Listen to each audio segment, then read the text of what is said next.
Okay, let's get it. So this is just a time lapse over some work that I was doing tonight. It took me about just over an hour to get all of this done to the point where you're going to be able to see in the next 5 minutes.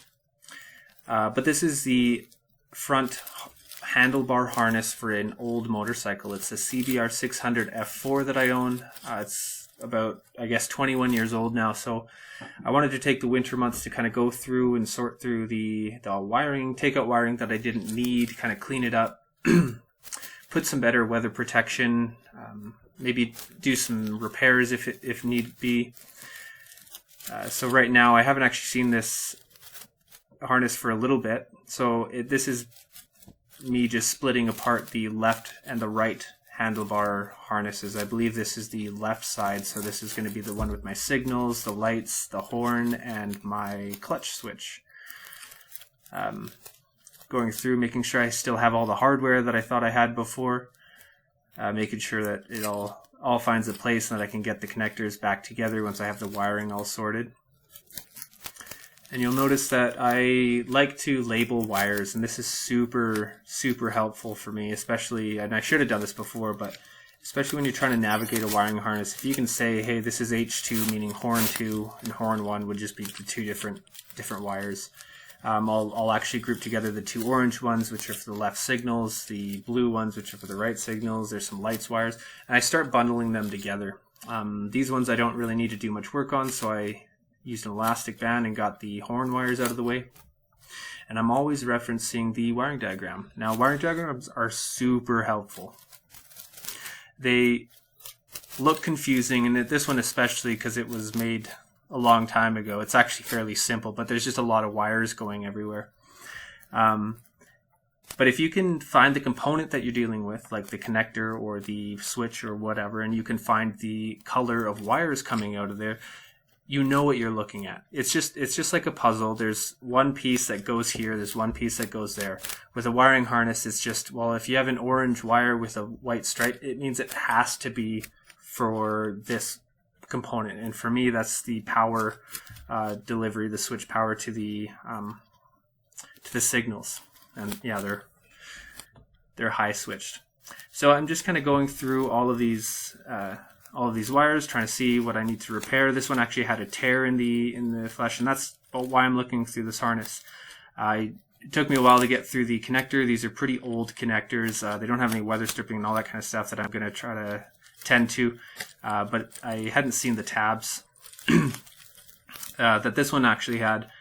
I'll be doing more videos on wiring diagrams and connectors, as I'll be replacing a lot of the connectors with more newer, kind of water resistant and just more weatherproof connectors. But I'm going through here. I'm just kind of going through every wire, trying to do it as strategically as possible. Here I noticed that they had the splice, and it happened really far to the left on that black wire. Eventually I cut that, and I'll splice it closer up to the connector, and this just kind of removes wiring, right? And it just kind of simplifies things a bit. And with wiring harnesses, that's invaluable, I guess. Got my little soldering station. Now you'll notice these wires, it's not a really nice bright copper. There was a lot of water that's gotten into them, and I believe that's just because of the just how old the harness is, and it's had a lot more chance to get water into there, plus the connectors not being weatherproof. So you'll notice I'll use shrink tubing on a couple of the other solder joints. I'll actually use some liquid electrical tape, which I've never actually used before for anything other than like small PCB repairs. But I actually ended up using flux while I was soldering just because it was so difficult to get the heat through the copper.